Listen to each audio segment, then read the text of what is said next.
Hi, welcome. My name is Angelina, and today we're going to be reviewing Lisa's much anticipated and very originally named solo debut, Lalisa. Now, before anyone comes for me for that comment, just know that I have a toxic Blink friend who was not happy at all when I even dared insinuate that Lalisa as a title for her album, and then consequently her song, as we found out later, was unoriginal. In fact, all I had to say was, oh boy, in response to a post that she sent me, and all hell broke loose. So frankly, I'm not even scared anymore. Fight me in the comments. I mean...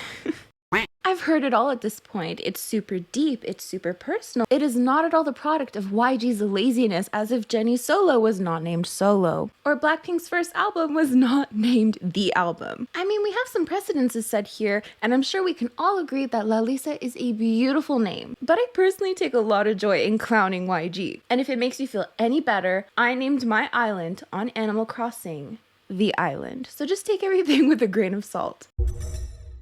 But I digress. Today we're here to discuss her solo debut, why it's familiar, why it's not familiar, what I think about it, and honestly everything in between. I'm actually not too sure what I titled this video yet. It really depends on how canceled I'd like to get. It's really not that familiar. So I mean, I guess, we'll eventually know the title, who knows? Let's start off with my thoughts on the song. So we have lyrics by Teddy and Becca Boom, composed by 24, Teddy and Becca Boom, and arranged by 24, and actually a second song on the album called Money, with Vince and Artie having credits as well. Now, I have seen people bring up the fact that it's a self-titled album and a self-titled song. Very audacious, right? And I know I'm gonna get gaslit in the comments about this, so cue that right now, but it does seem some people are questioning how it could be so centered around Lisa without her actually having any credits in the song. Here's my 2 cents. I don't think it matters in the slightest personally. I mean, not to knock K-pop stans, even though that's my favorite thing to do, but some of you guys are starting to sound like Swifties, and I'm gonna need you guys to reel it in a little bit. Like, yes, I get it. Writing is a talent,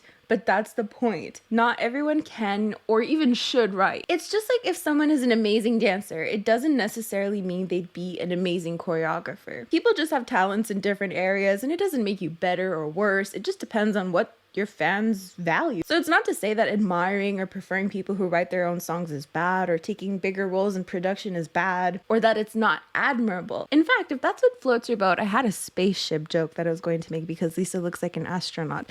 But if that's what tickles your fancy and makes you connect more with the group, that's totally fine. But for me personally, it doesn't really affect the way that I enjoy the music. But I was very interested nonetheless to see what directions the producers would go with this, especially again since it is centered around Lisa, her name, her entity. But of course, you can let me know in the comments down below how you feel about that, how much importance you personally put on having an idol take part in production.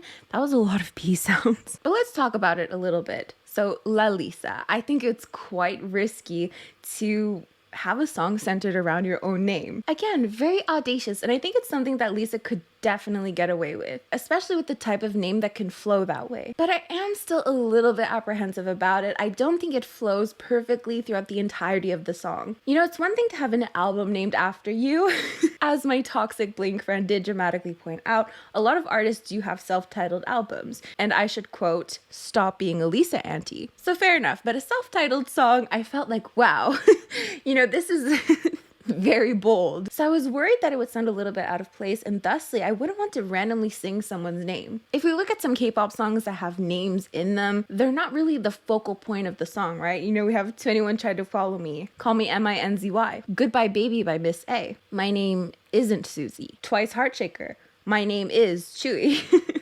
JYP. But to have the whole entire song centered around you, again, super bold. And though I do think it flows quite well within the chorus for sure, the Lalisa Love Me works very well. We have that repetition of the L sounds, a very sweet voice. I do think that near the end of the song, just the constant repetition of Lalisa, Lalisa, Lalisa, Lalisa, as it's done a little bit more harshly, it does feel a little bit out of place and doesn't quite flow as well. And before that, we also have the spelling of her name during the more cute part of the song where she's writing it in the sand. And I did want to point something out specifically at 2 minutes and 20 seconds. I could swear this almost sounds like "So Me's What You Waiting For," just ever so slightly, so let me know what you think about that. But this does bring us to how the song goes in many different directions. Not only through the instrumentals do we see different styles, but also Lisa's voice changes quite a bit. You know, at times it's very cute, a lot cuter than I was expecting, to be honest. And we see that within her energy and even the choreography, with the main points of it being actually really cute and simple. And then at other times it changes tones entirely with a much faster pace and then back to something cute,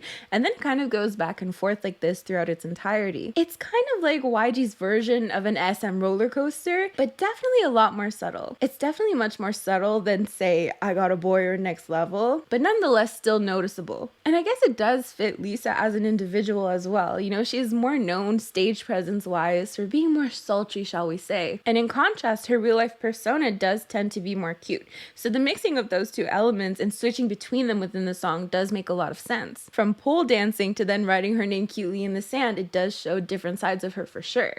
We see this cute version of Lisa, this more charming version of Lisa, I would say, within the chorus, and then sprinkled throughout the song we see these different versions, more sultry. With all that said, where would I personally rank this song? I'm not 100% set yet. I'm not too sure. As for money though, oh boy, that is quite the song, isn't it? At the risk of being controversial, dare I say, YG's Dungeon. No, not even. Kpop hell. I'm sorry. It's like... It's like so bad it's good. This is, I don't know, Teddy, Becca. There are just parts of this song, like specifically I think the first part of the chorus. I'm not the most familiar with the song as of right now. I've only heard it maybe 1 or 2 times. I'm like, wow, this sounds really good. Like it's really unique. But then there are just some parts of the song that pop up and I'm like, oh dear. Should I cut that part out? Fuck. Other than that, let's actually talk about why it's familiar. I don't think the title will be why it's familiar, but there are some points that I did want to bring up. And we would actually have to rewind back to her Kingdom appearance, where it seems that she first teased this concept. As she was releasing teaser pictures for her solo, I was immediately brought back to that performance with the gold. So I feel like that's where we were first introduced to this type of concept. So I feel like she teased us in that Kingdom performance because it's very much in line with, you know, this quote unquote Thai flair part of the music video as she described it. But yeah, I really love the gold parts for sure. Definitely an inspiration for the editing of this video at least. And of course, we have mentions of BLACKPINK, even this one particular scene, which seems quite reminiscent of How You Like That. Just the colors and the black dress, though if you put the scenes side by side, they're not like exact replicas. But it was cute to have these BLACKPINK references throughout the song.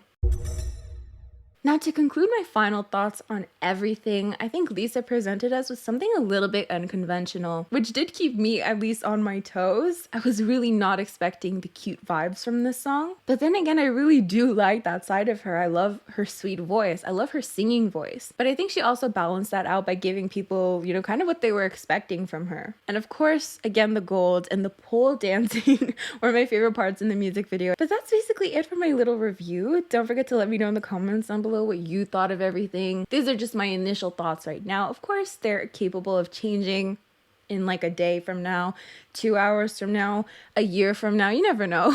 Don't forget to like, comment, and share this video with friends you don't have. You can also join my channel members by clicking the join button next to the subscribe button, and my Patreon by clicking the link below in the description. I don't know where it's 2 a.m. Leave me alone. And these are the lovely individuals who help support my channel on a monthly basis. It means the world to me. But as for me, I'm gonna get going. Bye.